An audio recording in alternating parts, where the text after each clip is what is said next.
ഈ വിഷയം ഒരു ചരിത്ര പശ്ചാത്തലത്തിൽ, അതിങ്ങനെ വികസിച്ചു വന്ന ഒരു പശ്ചാത്തലത്തിൽ കുറച്ച് പരാമർശങ്ങൾ ആദ്യമായിട്ട് നടത്താമെന്ന് ഞാൻ വിചാരിക്കുക. എൻ്റെ ഒരു ഓർമ്മ, ഈ യൂട്യൂബ് നിലവിൽ വന്ന് അത് പ്രചാരത്തിലാകുന്ന സമയത്ത് 2-3 വർഷം കഴിഞ്ഞപ്പോൾ, ഏതാ വർഷം എന്ന് എനിക്ക് ഓർമ്മയില്ല, ചിലപ്പോൾ 2001 2003 ഒക്കെ ആയിരിക്കാം. ആ സമയം നമ്മുടെ ടൈം മാസിക ഞാൻ പ്രത്യേകം ശ്രദ്ധിക്കുന്ന ഒരു മാസികയാണ്. കാരണം അതിന് പ്രധാന കാരണം കമ്പ്യൂട്ടറിനെ കുറിച്ച് ഒരു 1960കളിൽ അവരുടെ ഒരു പ്രത്യേക ലക്കം പുറത്തു വന്നിരുന്നു. എൻ്റെ കയ്യിൽ ആ ഒറിജിനൽ കോപ്പി ഇപ്പോഴും ഉണ്ട്. അത് വായിച്ചാൽ നമ്മൾ അത്ഭുത സ്തബ്ധരായിപ്പോയി. ഇത്ര വർഷങ്ങൾക്ക് മുമ്പ് കമ്പ്യൂട്ടറിൻ്റെ നമ്മുടെ സമൂഹത്തിൽ എങ്ങനെയാണ് വ്യാപിക്കാൻ പോകുന്നത് എന്നുള്ളതിനെക്കുറിച്ച് ഇത്ര ദീർഘവീക്ഷണത്തോടെ എഴുതാനൊക്കുന്ന ആൾക്കാർ ലോകത്തുണ്ടോ എന്ന് നമുക്ക് സംശയം തോന്നും. അതിൽ ചില വരികളെടുത്ത് ഇപ്പം പറഞ്ഞാൽ അത് ഇന്നത്തെ കമ്പ്യൂട്ടറുകളെക്കുറിച്ചും അതിൻ്റെ ലോകത്തെക്കുറിച്ചും പറഞ്ഞിരിക്കുന്നതാണെന്ന് തോന്നുന്ന വിധത്തിലാണ് അത് എഴുതിയിരിക്കുന്നത്. അപ്പോൾ ഈ മാസിക ഈ യൂട്യൂബിൻ്റെ പ്രചാരം തുടങ്ങി 2-3 വർഷം കഴിഞ്ഞപ്പോൾ നമുക്കറിയാം, അതിൻ്റെ മുന്നിൽ മാൻ ഓഫ് ദി ഇയർ എന്ന് പറയുമായിരുന്നു, പേഴ്സൺ ഓഫ് ദി ഇയർ എന്ന് പറഞ്ഞുകൊണ്ടിരിക്കുമായിരുന്നു. ആ പേഴ്സൺ ഓഫ് ദി ഇയർ എന്ന് പറഞ്ഞ് അച്ചടിച്ച് വന്നത് ഒരു യൂട്യൂബിൻ്റെ ചിഹ്നമുള്ള ഒരു ചതുരം. ആ ചതുരത്തിൽ ഒരു പ്ലാസ്റ്റിക് കണ്ണാടിയാണ് ഒട്ടിച്ചിരുന്നത്. എന്നിട്ട് അതിൽ നമ്മൾ നോക്കിയാൽ കാണുന്നത് നമ്മളെയാണ്. അപ്പോൾ യൂട്യൂബിലൂടെ നമ്മൾ തന്നെ അതിൽ കൂടെ പ്രത്യക്ഷപ്പെടുന്ന ഒരു കവർ ചിത്രമാണ്, വളരെ സർഗാത്മകമായിട്ടുള്ള ഒരു കവർ ചിത്രമാണ് അത് തയ്യാറാക്കിയിരുന്നത്. അതായത് നമ്മളിൽ ഓരോരുത്തരുമാണ് പേഴ്സൺ ഓഫ് ദി ഇയർ എന്നാണ് അത് വിളിച്ചോതിയത്. യഥാർത്ഥത്തിൽ നമുക്ക് ജനാധിപത്യം എന്ന് പറഞ്ഞ പ്രക്രിയയിലെ ഏറ്റവും അന്തിമമായ ഘട്ടം അരാജകത്വമാണെന്ന് നമ്മൾ അംഗീകരിക്കുകയാണെങ്കിൽ അത് സാമൂഹിക മാധ്യമത്തിൽ സംഭവിച്ചു കഴിഞ്ഞിരിക്കുന്നു എന്നുള്ളതാണ്. ആർക്കും എന്തും ചെയ്യാവുന്ന ഒരു അവസ്ഥയിലേക്ക് മാധ്യമം എത്തിച്ചേർന്നുകൊണ്ടിരിക്കുന്നു, അല്ലെങ്കിൽ എത്തിച്ചേർന്നിരിക്കുന്നു. അതിനെ നമുക്ക് ഇടയാക്കിയ കാരണം എന്താണെന്നും കൂടെ നമ്മൾ ആലോചിച്ച് കഴിഞ്ഞാൽ, നമ്മളെ സാങ്കേതിക വിദ്യയുടെ വ്യാപനമാണ് അത് സാധ്യമാക്കിയിട്ടുള്ളത്.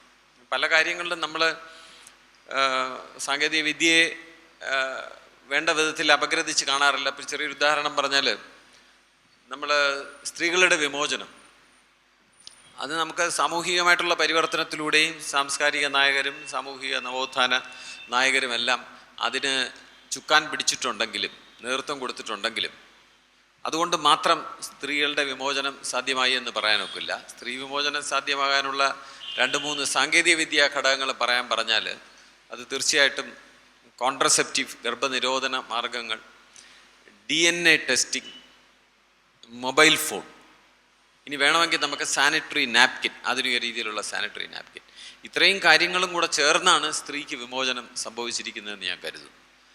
കമ്പ്യൂട്ടർ മനുഷ്യന് ഒരു പ്രത്യേക രീതിയിലുള്ളൊരു വിമോചനം സാധ്യമാക്കിയിരിക്കുന്നതിൻ്റെ അടിസ്ഥാനത്തിലാണ് ഈ സാമൂഹിക മാധ്യമങ്ങൾ ഇത്രയും പടർന്ന് പന്തലിച്ചിരിക്കുന്നതെന്ന് എനിക്ക് തോന്നുന്നു. അത് നമ്മൾ ഓർക്കണമെങ്കിൽ നമ്മുടെ കയ്യിലിരിക്കുന്ന ഈ യന്ത്രത്തിനെ വിളിക്കുന്ന പേരിൻ്റെ അന്യായം നമ്മളൊന്ന് മനസ്സിലാക്കണം എന്നുള്ളത്. നമ്മൾ മൊബൈൽ ഫോൺ എന്നാണ് അതിനെ വിളിക്കുന്നത്. യഥാർത്ഥത്തിൽ എന്തുമാത്രം അന്യായമായിട്ടുള്ളൊരു പേരിടലാണ്. കാരണം അതുകൊണ്ട് എന്തൊക്കെ ചെയ്യാമെന്ന് ചെറിയൊരു പട്ടിക തയ്യാറാക്കിയാൽ നമുക്ക് മനസ്സിലാകും അതിനെ മൊബൈൽ ഫോൺ എന്ന് വിളിക്കുന്നത്. മൊബൈലാണ്, ഫോണുമാണ്, പക്ഷേ അതിനെ അതുകൊണ്ട് മാത്രം വിളിക്കുന്നത് എന്തുമാത്രം അന്യായം.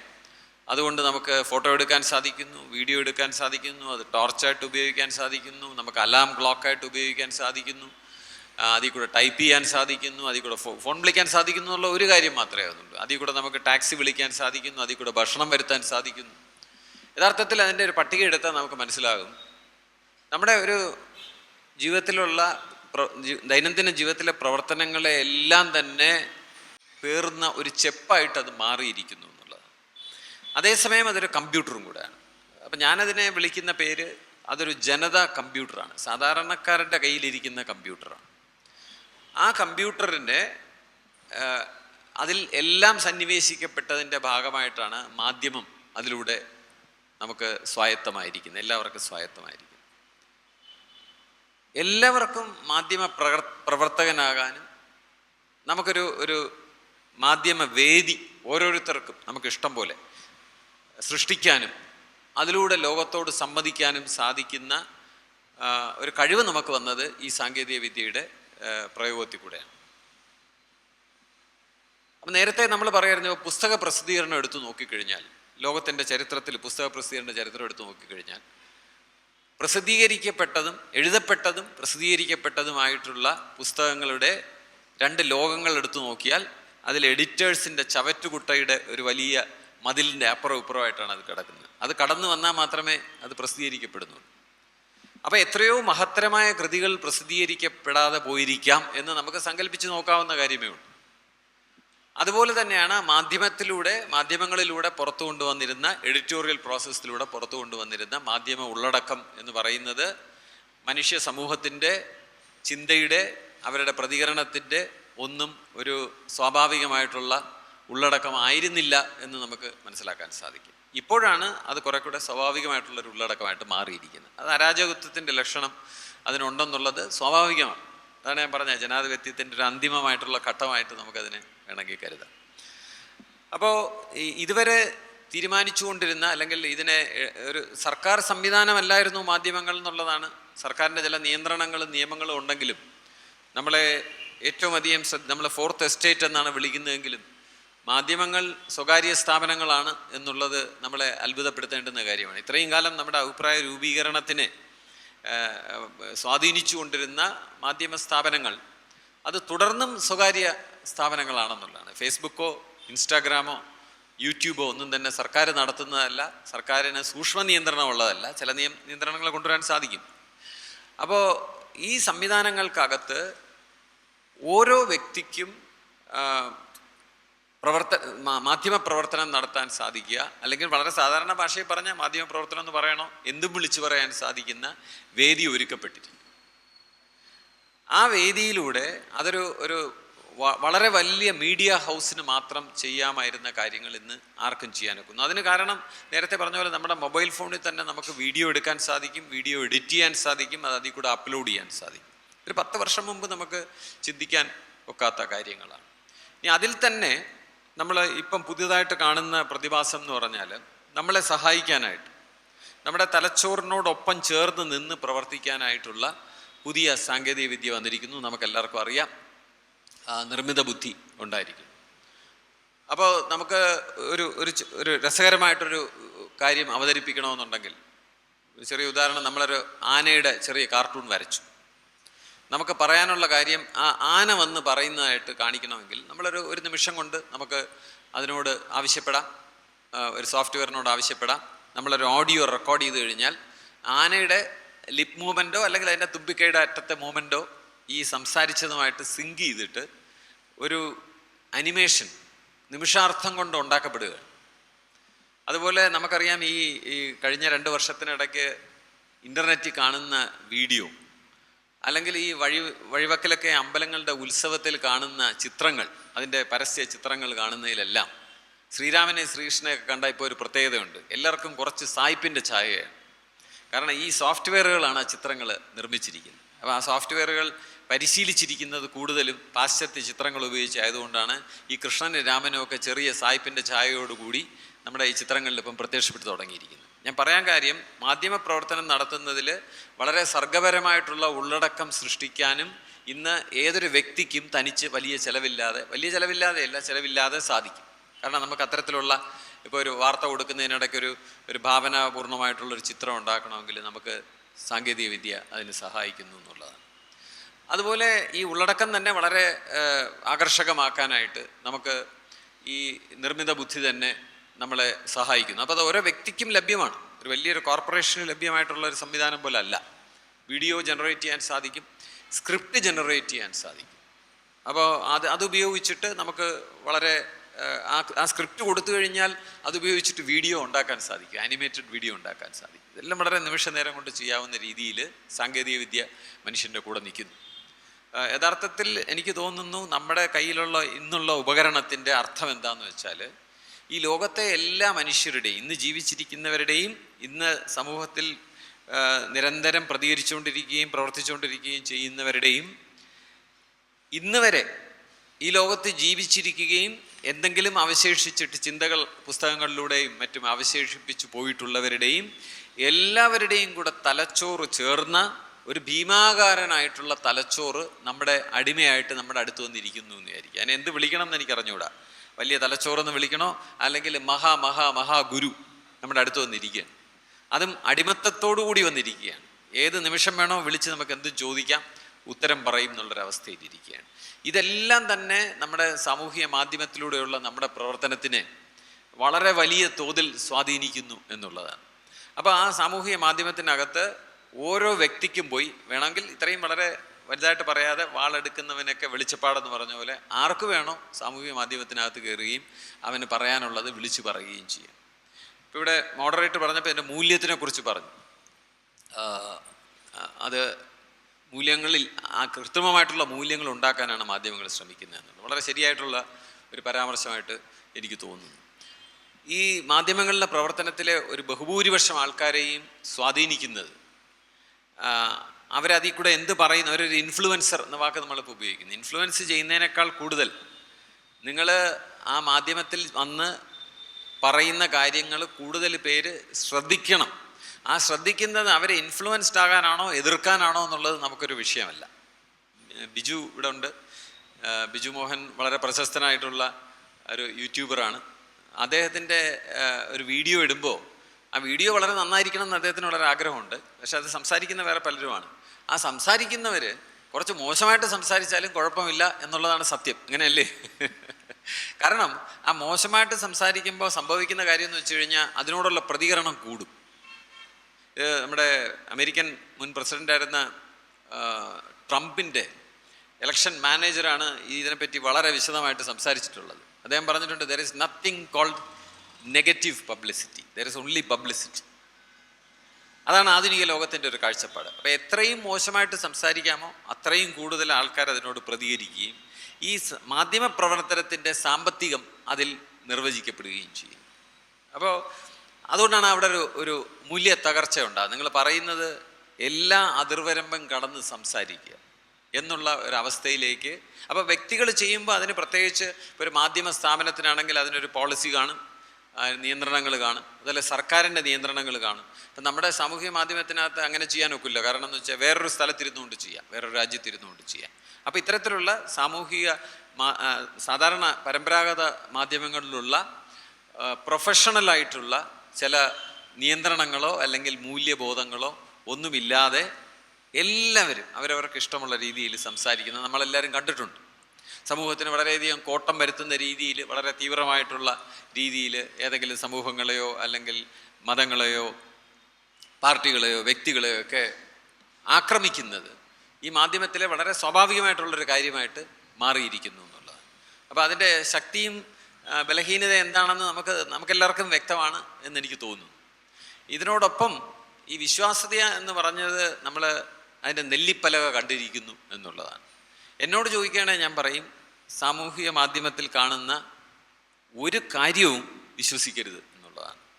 കുറഞ്ഞത് 2 ദിവസത്തേക്കെങ്കിലും. ആ 2 ദിവസം കഴിയുമ്പോൾ നമുക്ക് അറിയാനൊക്കെ മിക്കവാറും ഇത് ഉള്ളതാണോ ഇല്ലാത്തതാണോ. നിങ്ങളുടെ കയ്യിൽ കിട്ടുന്ന ഒരു വിവരം എത്രമാത്രം നിങ്ങൾക്ക് ഒറ്റ നോട്ടത്തിൽ ബോധ്യപ്പെട്ടാലും അതിനെ ഷെയർ ചെയ്യുകയോ ഫോർവേഡ് ചെയ്യുകയോ ചെയ്യാതിരിക്കുക എന്നുള്ളത് മാത്രമാണ് ഇപ്പോഴത്തെ നമ്മുടെ തന്ത്രം. നമ്മൾ ഫേക്ക് ന്യൂസ് എന്ന് പറയുന്നത് നമ്മുടെ സമൂഹത്തിന് പുതുമയുള്ളൊരു കാര്യമല്ല. ഫേക്ക് ന്യൂസ് എന്ന് പറഞ്ഞാൽ ഈ സാങ്കേതിക വിദ്യ വരുന്നതിന് മുമ്പ് ഫേക്ക് ന്യൂസ് ഉണ്ട്. എൻ്റെ അടുത്ത് ചോദിച്ചാൽ ഞാൻ പറയും, ഇന്ത്യയിലെ ഏറ്റവും വലിയ ഫേക്ക് ന്യൂസ് എന്താണെന്ന് ചോദിച്ചാൽ അത് ജാതി ആണ് ഫേക്ക് ന്യൂസ്. ഇങ്ങനൊരു ഘടനയുണ്ട്, അതിൽ കുറച്ച് പേര് മോശം കുറച്ച് പേര് നല്ലതെന്ന് പറഞ്ഞൊരു ഫേക്ക് ന്യൂസായിരുന്നു. അത് ആയിരക്കണക്കിന് വർഷം അത് ആ ഫേക്ക് ന്യൂസ് ആൾക്കാർ വിശ്വസിച്ചുകൊണ്ടും അല്ലെങ്കിൽ വിശ്വസിപ്പിച്ചുകൊണ്ടും മുന്നോട്ട് പോയി. നമ്മൾ അതിൽ നിന്ന് ഏകദേശം മോചനം നേടിയെന്ന് നമുക്ക് പറയാം. അതുപോലെ ഒരുപാട് ഫേക്ക് ന്യൂസ് വരികയും തിരിച്ചറിയാൻ സാധിക്കാതിരിക്കുന്നു എന്നുള്ളതാണ് നമ്മുടെ ഇപ്പോഴത്തെ വളരെ വലിയൊരു പ്രശ്നം. കാരണം നമുക്ക് AI ഉപയോഗിച്ച് ഫേക്ക് ന്യൂസ് നിർമ്മിക്കാൻ സാധിക്കും. AI ഒന്നും വേണ്ട. ഫേക്ക് ന്യൂസ് വരാൻ ഈ നേരത്തെ ഒരു പത്രം മാത്രം വരുമ്പോൾ നമുക്കതിനെ വായിച്ച് അപഗ്രഥിച്ച് സ്വാംശീകരിച്ച് നമുക്ക് പ്രതികരിക്കാൻ സാധിക്കുന്ന പോലെ അല്ല ഇപ്പോഴും. ഒന്ന് കേട്ട് നമ്മുടെ മുന്നിൽ നിന്ന് പോവുകയാണ്, ഒരു കുമിള പോലെ. പിന്നെ കാണാനൊക്കില്ല. പിന്നെ രണ്ടാമതൊന്ന് കാണാൻ ശ്രമിച്ചാലായിട്ട് നമുക്കൊന്നും ചെയ്യാൻ സാധിക്കില്ല. അങ്ങനെ വന്നു പൊയ്ക്കൊണ്ടിരിക്കുന്ന ഒരു വാർത്തയെ അപഗ്രഥിക്കാൻ നമുക്ക് സമയമില്ല. ഞാൻ ചെറിയൊരു ഉദാഹരണം പറയാം. ഒരു 2 വർഷം മുമ്പ് ഒരു വീഡിയോ പ്രത്യക്ഷപ്പെട്ടു. മുൻ മുഖ്യമന്ത്രി ശ്രീ VS അച്യുതാനന്ദൻ സംസാരിക്കുകയാണ്. അദ്ദേഹം പറയുകയാണ്, ഇതുപോലൊരു മോശം സർക്കാരിനെ കാണാനില്ല, ഇതുവരെ കേരളം കണ്ടിട്ടില്ല എന്ന് പറഞ്ഞിട്ട് അതിന് താഴെ ഒരാൾ എഴുതിയിരിക്കുകയാണ്, അങ്ങനെ VS പ്രതികരിച്ചു തുടങ്ങി. ഇത് കണ്ടാൽ പെട്ടെന്ന് നമ്മൾ തോന്നുന്നത് എന്താണെന്ന് വെച്ച് കഴിഞ്ഞാൽ അദ്ദേഹം ഇപ്പോഴുള്ള സർക്കാരിനെ വിമർശിക്കുന്നു, അദ്ദേഹത്തിൻ്റെ പാർട്ടിയിൽ വിമർശിക്കും. പക്ഷെ യഥാർത്ഥത്തിൽ അദ്ദേഹം പ്രതിപക്ഷ നേതാവായിരുന്നപ്പം പറഞ്ഞ വരിയാണ്. പക്ഷെ നമ്മൾ ഒരൊറ്റ നോട്ടത്തിൽ നോക്കുന്നു, പെട്ടെന്ന് നമുക്ക് തോന്നുന്നു ഓ ഇദ്ദേഹം പുറത്തിറങ്ങി വിമർശിക്കാൻ തുടങ്ങി എന്ന് നമുക്ക് തോന്നുന്നു. പക്ഷെ അങ്ങനെയല്ല. അപ്പോൾ ഇത് നമ്മുടെ ശ്രദ്ധയിൽ നിന്ന് പോയി, നമ്മളിങ്ങനെ കണ്ടു, നമ്മുടെ മനസ്സിൽ അത് എന്തോ പതിഞ്ഞു, അതവിടെ നിന്ന് പോയി. ഇതിൻ്റെ ഒരു വലിയ ഒരു കാൽക്കുലേഷൻ എന്താണെന്ന് വെച്ച് കഴിഞ്ഞാൽ, ഈ കുമിള പോലെ ഇങ്ങനെ സാമൂഹ്യ മാധ്യമങ്ങളിലെ വാർത്തകൾ വരുമ്പോൾ നമ്മുടെ മുന്നിലൊരു ഫേക്ക് ന്യൂസ് എത്തി. ഇത് ഫേക്ക് ന്യൂസ് ആണെന്ന് പറഞ്ഞുകൊണ്ടുള്ള വേറൊരു വിശദമായിട്ടുള്ള ഒരു വാർത്ത പുറത്തു വരുന്നു. അപ്പോൾ 1000 പേരിൽ ഫേക്ക് ന്യൂസ് എത്തിയെങ്കിൽ ഈ രണ്ടാമത് കൊടുക്കുന്ന വാർത്ത അത് തെറ്റാണെന്ന് പറഞ്ഞ് കൊടുക്കുന്ന വാർത്ത വേറൊരു 1000 പേരിലായിരിക്കും എത്തുന്നത്. അല്ലെങ്കിൽ ഇതിലെ ഒരു 500 പേരിൽ എത്തും, ബാക്കിയുള്ളത് വേറെ 500 പേരിലായിരിക്കും എത്തുന്നത്. അപ്പോൾ ഒരിക്കലും നിങ്ങൾ ആര് കണ്ടു അവരെ പോയി തിരുത്താനായിട്ട് നമുക്ക് സാധിക്കില്ല. അത്തരത്തിൽ ഫേക്ക് ന്യൂസ് പുറത്തു വന്നു കഴിഞ്ഞാൽ അത് കുറേ ഡാമേജ് ചെയ്തുകൊണ്ടാണ് പോകുന്നത്. അപ്പോൾ ഇത് സാമൂഹ്യ മാധ്യമത്തിൻ്റെ പത്രങ്ങളിൽ അങ്ങനെയല്ല. നമുക്കൊരു വാർത്ത മോശമായിട്ട് വന്നാൽ പ്രതികരിക്കാനും പിറ്റേ ദിവസം ആ പത്രം വായിക്കുന്ന എല്ലാവരും അത് കാണത്തക്കവണ്ണം നമുക്കത് തിരുത്താൻ സാധിക്കും. ഫേക്ക് ന്യൂസിന് അങ്ങനെ സാധിക്കുകയില്ല. ഇതൊക്കെ ഈ നമ്മളിന്ന് മനസ്സിലാക്കാത്ത കുറച്ച് മനഃശാസ്ത്രങ്ങൾക്കകത്തും അല്ലെങ്കിൽ കണക്കുകൾക്കകത്തും പെടുന്നതാണ്. നമുക്കൊരു ദിവസം രാവിലെ ഒരു മെയിൽ വരുന്നു. നമ്മൾ ഈ ഷെയർ പ്രൈസ് നോക്കുന്ന ഒരാളാണെന്ന് വിചാരിച്ചോളൂ. രാവിലെ ഒരു മെയിൽ വന്നു, ഒരാൾ എഴുതിയിരിക്കുകയാണ്, ഞാൻ ഷെയർ പ്രൈസ് പ്രെഡിക്റ്റ് ചെയ്യുന്ന കഴിവുള്ള ഒരാളാണ്. ഞാൻ ഇന്ന് പ്രെഡിക്റ്റ് ചെയ്യുന്നു നാളെ TCSൻ്റെ ഷെയർ വിൽ ഗോ അപ്പ് എന്ന് അദ്ദേഹം പ്രവചിച്ചിരിക്കുന്നു. നമ്മൾ നോക്കി, നമുക്ക് ഇത് കള്ളത്തനമായിരിക്കും എന്നുള്ളൊരു സംശയത്തിൽ നമ്മളത് മനസ്സിലൊന്ന് കുറിച്ചിട്ടു, ഒന്നും ചെയ്തില്ല. പക്ഷെ പിറ്റേ ദിവസം കൗതുകത്തോടെ നമ്മൾ ഷെയർ പ്രൈസ് ചെക്ക് ചെയ്തപ്പോൾ TCSൻ്റെ പ്രൈസ് മുകളിലോട്ട് പോയിരിക്കുന്നു. അപ്പോൾ നമുക്കൊരു അല്പം വിശ്വാസം വന്നു. നമുക്ക് അന്ന് വീണ്ടും ഒരു മെയിൽ വന്നു, ഞാൻ ഇന്ന് പ്രവചിക്കുന്നു നാളെ ONGCയുടെ ഷെയർ വിൽ ഗോ ഡൗൺ. നിങ്ങൾ കൗതുകത്തോടെ പിറ്റേ ദിവസം നോക്കിയപ്പോൾ ONGCയുടെ ഷെയർ താഴോട്ട് പോയിരിക്കുന്നു. അപ്പം നിങ്ങൾക്ക് വിശ്വാസം ഇരട്ടിച്ചു. അപ്പം നിങ്ങൾക്ക് മൂന്നാമത്തെ ദിവസം ഒരു മെയിൽ വരികയാണ്, ഞാൻ 2 ദിവസമായി പ്രവചിക്കുന്നു. നിങ്ങൾക്ക് മനസ്സിലായല്ലോ, എനിക്ക് കൃത്യമായിട്ട് ഷെയർ പ്രവചിക്കാൻ അറിയാവുന്ന ഒരു സാങ്കേതിക വിദ്യ എൻ്റെ കയ്യിലുണ്ട്. നിങ്ങൾക്ക് താല്പര്യമുള്ള ഒരു കമ്പനിയുടെ പേര് പറഞ്ഞാൽ ഞാൻ അതിൻ്റെ ഷെയർ പ്രവചിക്കാം, അതിൻ്റെ അടുത്ത ദിവസത്തെ കാര്യം പ്രവചിക്കാം എന്ന് പറയും. $10 തരണം എന്ന് പറയും. നിങ്ങൾക്ക് അവിശ്വസിക്കേണ്ട കാര്യമില്ല, 2 ദിവസമായിട്ട് അത് കൃത്യമായിട്ട് ചെയ്തതാണ്. നിങ്ങൾ $10 അടയ്ക്കുന്നു, അദ്ദേഹം പ്രവചിക്കുന്നു, ആ പ്രവചനം തെറ്റുന്നു. എന്ത് സംഭവിച്ചു എന്ന് ചോദിച്ചാൽ നമുക്ക് കാണാൻ നോക്കില്ല എന്ത് സംഭവിച്ചെന്ന്, അയാൾക്ക് കാണാം. അയാൾ എന്താ ചെയ്യുന്നതെന്ന് വെച്ചാൽ രാവിലെ 1000 പേർക്ക് മെയിൽ അയക്കും. TCSൻ്റെ അത് 500 പേർക്ക് മെയിൽ അയക്കുന്നത് TCSൻ്റെ ഷെയർ പ്രൈസ് മുകളിലോട്ട് പോകുമെന്നും 500 പേർക്ക് അയക്കുന്നു അത് താഴോട്ട് പോകും. പിറ്റേ ദിവസം രാവിലെ അതിലേതെങ്കിലും ഒന്ന് ശരിയായിരിക്കും. അപ്പോൾ ആ ശരിയായുള്ള 500 പേരെയാണ് അദ്ദേഹം പിന്നെ പിന്തുടരുന്നത്. ആ 500 പേരിൽ 250 പേർക്ക് അദ്ദേഹം മെയിൽ അയക്കും, ONGCയുടെ ഷെയർ മുകളിലോട്ട് പോകും. 250 പേരുടെ അടുത്ത് പറയും ONGCയുടെ ഷെയർ താഴോട്ട് പോകും. അതിലും ഒന്ന് ശരിയാവും. അപ്പോൾ അങ്ങനെ മൂന്നാം ദിവസം എത്തുമ്പം എല്ലാം ശരിയായ 250 പേരെ അദ്ദേഹത്തിൻ്റെ വലയിൽ കിട്ടും. അവരുടെ അടുത്ത് നിന്നാണ് $10 ചോദിക്കുന്നത്. അതിൽ 10 പേര് $10 കൊടുത്താലും മതി, ഇദ്ദേഹത്തിനൊരു ഇമെയിൽ അയച്ച ചിലവേ ഉള്ളൂ, $100 അദ്ദേഹത്തിൻ്റെ കയ്യിൽ കിട്ടും. ഇത് നമുക്ക് കാണാൻ സാധിക്കില്ല. നമ്മൾ മാധ്യമത്തിനെ നമ്മുടെ സ്ഥാനത്ത് നിന്നുകൊണ്ട് നോക്കുമ്പോൾ നമുക്ക് കാണാൻ സാധിക്കില്ല. അയാളുടെ സ്ഥാനത്ത് നോക്കുമ്പോൾ അവിടെ എന്താ സംഭവിച്ചതെന്ന് കാണാൻ സാധിക്കും. ഇത്തരത്തിൽ നമുക്ക് ആലോചിച്ചെടുക്കാൻ ഒക്കാത്ത രീതിയിലുള്ള ഫേക്ക് ന്യൂസ്. ഈ ഫേക്ക് ന്യൂസിൽ തന്നെ ഫേക്ക് എന്ന് പറയും. അങ്ങനെ 2-3 തലങ്ങളിൽ, അതായത് വേറൊരാൾ ഉണ്ടാക്കാമെന്ന് നമ്മൾ സംശയിക്കുന്ന രീതിയിലൊരു ഫേക്ക് ന്യൂസ് ഉണ്ടാക്കുക, അതാണ് ഫേക്ക് എന്ന് പറയുന്നത്. ഇത്തരത്തിൽ പല തലത്തിലുള്ള ഫേക്ക് ന്യൂസ് പുറപ്പെടുവിക്കാൻ സാധിക്കും. അപ്പോൾ ആ സാമൂഹിക മാധ്യമത്തിൻ്റെ ഒരു പ്രത്യേകത, ബലഹീനത എന്താണെന്ന് എടുത്ത് ചോദിച്ചാൽ ഞാൻ പറയും, അത് കാണുന്ന ഒന്നും വിശ്വസിക്കാൻ പാടില്ല എന്നുള്ളതാണ്. എല്ലാത്തിനും 2 ദിവസത്തെ ക്വാറന്റൈൻ, നമ്മുടെ ഒരു ബുദ്ധിയിൽ ഒരു ക്വാറന്റൈൻ കൊടുക്കുകയും അതിന് ശേഷം മാത്രം അതിനെ പരിശോധിച്ച് സ്വീകരിക്കുകയും ചെയ്യാമെന്നുള്ളത്. നമുക്ക് പക്ഷേ അതിനൊന്നും സമയമില്ല. രണ്ടാമത്തെ കാര്യം, അത് 2 ദിവസം കഴിഞ്ഞിട്ട് ആ വാർത്ത നോക്കാനും അല്ലെങ്കിൽ ആ മീഡിയ ശകലം കാണാനും നമുക്ക് സാധിക്കില്ല. കാരണം നമ്മൾ മഴ പെയ്യുന്ന പോലെ നമ്മുടെ ഇങ്ങനെ പല വീഡിയോയും ഇതിങ്ങനെ ട്രോളും ഒക്കെ വന്നുകൊണ്ടിരിക്കുകയാണ്. നമ്മളത് കൈയുടെ കാണുമ്പോൾ ഉടനെ തന്നെ വേണമെങ്കിൽ ലൈക്ക് ചെയ്തോണം, വേണമെങ്കിൽ ഫോർവേഡ് ചെയ്തോണം. പിന്നെ തിരിച്ച് കണ്ടെത്താനും അതിനെ പരിശോധിക്കാനുള്ള സമയം നമുക്കില്ല. നമ്മുടെ മാധ്യമ അനുഭവം എന്ന് പറഞ്ഞാൽ, ഇവിടെ വളരെ മാധ്യമത്തിലെ വളരെ പ്രശസ്തനായിട്ടുള്ള ഒരാളുടെ കോട്ട് ഇവിടെ പറഞ്ഞു.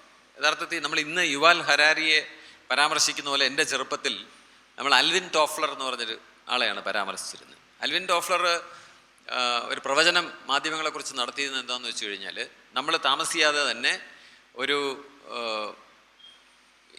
ഇതിൻ്റെ ഒരു ധാരാളിത്വത്തിൻ്റെ ഒരു അസുഖം നമ്മളെ ബാധിക്കും എന്നാണ് പറഞ്ഞിരിക്കുന്നത്. നമ്മൾ അറിയാതെ തന്നെ നമ്മളൊരു തിരിച്ചറിവ് ഉള്ളിലുണ്ടാകുന്നു, നമ്മൾ നേരിട്ടറിയാതെ. അതായത് ഈ മാധ്യമ ലോകം നമ്മുടെ പിടിക്കപ്പുറത്താണ്. ഇപ്പോൾ വീട്ടിൽ ചെന്നിരുന്ന് ടെലിവിഷൻ കാണാൻ നമ്മൾ നോക്കിയാൽ എത്ര ചാനലുണ്ട്? 1000 ചാനലുള്ള കണക്ഷനുണ്ട് ചിലർക്ക്, അല്ലെ 300 ചാനൽ കണക്ഷനുണ്ട്. ഈ 300 ചാനൽ എങ്ങനെ കാണും? നിങ്ങൾ 300 ചാനലും റെക്കോർഡ് ചെയ്ത് വെച്ച് കാണാൻ ശ്രമിക്കുകയാണെങ്കിൽ ഒരു ദിവസം തന്നെ ഏകദേശം ഒരു ദിവസത്തെ റെക്കോർഡിങ് തന്നെ ഒരു മാസം കാണാൻ കാണും, ഒരു ദിവസത്തെ. അപ്പം ഇത് നിങ്ങളുടെ അബോധ മനസ്സിന് അറിയാം, നിങ്ങൾക്ക് ഒരിക്കലും അത്രയും ഉള്ളടക്കം കാണാൻ സാധിക്കില്ല. പോട്ടെ, തിരഞ്ഞെടുക്കാൻ സാധിക്കും. തിരഞ്ഞെടുക്കണമെങ്കിലും ഒന്ന് രുചിക്കണ്ടേ?